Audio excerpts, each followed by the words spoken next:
Okay, so I want to take you through an email I get, and I get a few emails like this um, from different people. I've blocked out the name because it's reasonably personal, I think.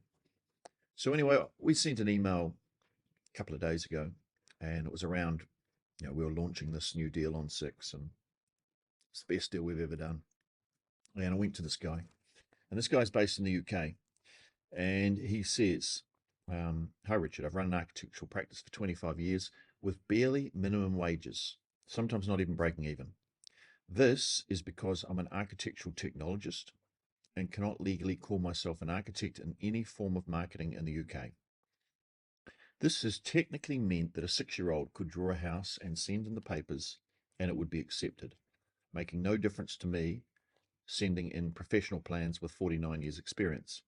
The ARB, enforcing the term architect and formed a monopoly, has stopped me earning a living. I have just increased my debt since being self-employed. How can I effectively market my last year in trading? I currently expect this year to be the worst loss. Kind regards, name." Wow. Okay.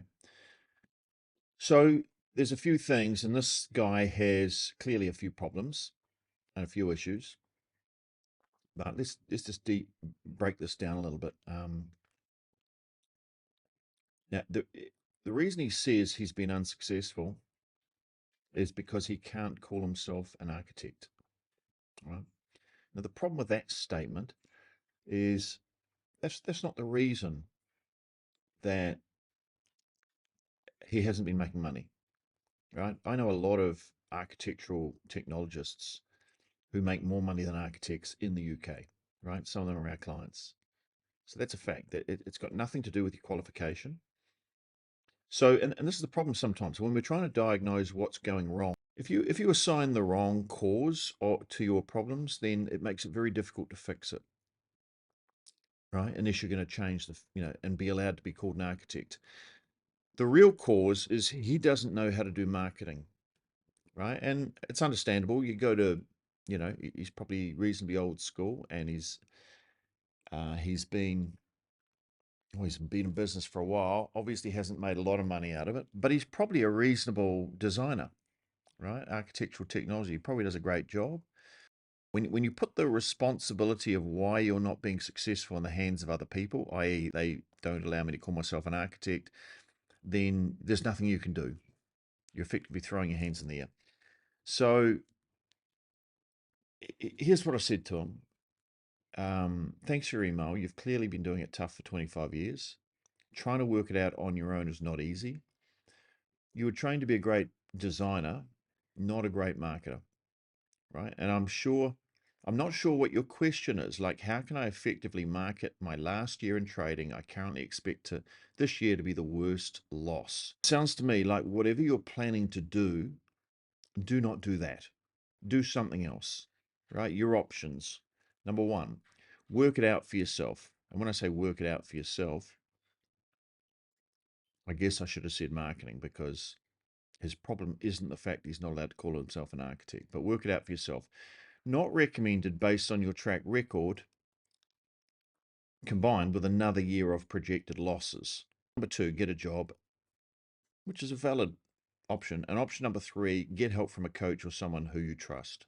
Now, my advice would be two or three. Not everyone's a natural born salesman. Not everyone can be trained to sell. That's not entirely true. But that said, everyone can improve their selling skills. So you don't need to be the best salesperson in the world to win projects, but you do need to. Some people need to improve. And it may be that this guy would be a tough guy to train, because he has some beliefs that need to be turned around before he can probably even be taught to be a good marketer, right? But depends. It's doable. I don't know how long you've been following me. Maybe I'm not the right coach for you, or maybe I am the right coach. Maybe I'm not. If you plan on staying in business, and he says he's got 1 year left, your goal is to make money. And there are people out there who can help you. You will and you should pay them money, just like you get paid for your services. The result the right coach can have for you is life-changing. right? Now, particularly for a guy like this, it would have to be the right coach, someone who he trusts, resonates with, has a plan that works for him. I suspect this gentleman is not quick to pick up new things, not because he's not smart, because I'm sure he is, but maybe he's set in his ways, just reading between the lines on this. Finally, I say, but make a decision. Do not let another year drift along and accept financial failure as the predetermined outcome, which is what he's giving me in that email. If you want to talk to our team, then email me back and I'll set you up with someone in our team, I mean. Or if you want me to recommend another coach, let me know and I'll direct you to someone who I think can help. Right now, it's getting the right coach is important because you may have three coaches who can all get a result, but each coach might be slightly suited to different types of people, if you know what I mean. But like an architect, three good architects, but you are going to resonate better with some people than you will with others. So keep that in mind. But you know, I think anyone can probably read this. What are my key takeaways from something like this?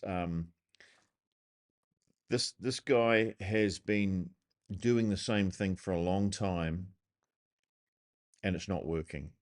Like, do something else. Why should you be expect? I mean, and get help. I mean, if you're trying to sell your services and you expect people to come to you and pay you to get help because they're better at something than you, clearly in this case, this guy has given it a good go on his own, right? And not been earning much more than minimum wage and is expecting a loss in his final year. I mean, the other piece of advice I could give is if you're expecting a loss in your final year, you might as well retire now. If you're not going to get a coach or get someone else, get some help from somewhere else. Like you're better off to retire now and not have that loss. Just make no money in the year. Be better than losing money in the year. Okay, so the fact you're an architectural technologist is that you don't know how to do marketing, really, probably. And that may be part of the problem. There may be, some people personality wise are better suited to it than others. Some are a bit more introverted and outgoing. I mean, but you can be an introvert and still do well, but you do need to have people skills, right? And not everybody has great people skills. So, if you need help, get help. Just like if I'm trying to build a house, it'd be silly for me to try and work it out on my own. I'll just end up going to jail, right? So anyway, I don't know what you take from this, but one of them is, if you expect other people to pay for your advice, then pay for theirs. Number two, make sure you're diagnosing the right problem. And number three, if you haven't been getting a result and you've been doing the same thing over and over again, don't keep doing the same thing. Do something different. I hope this helps.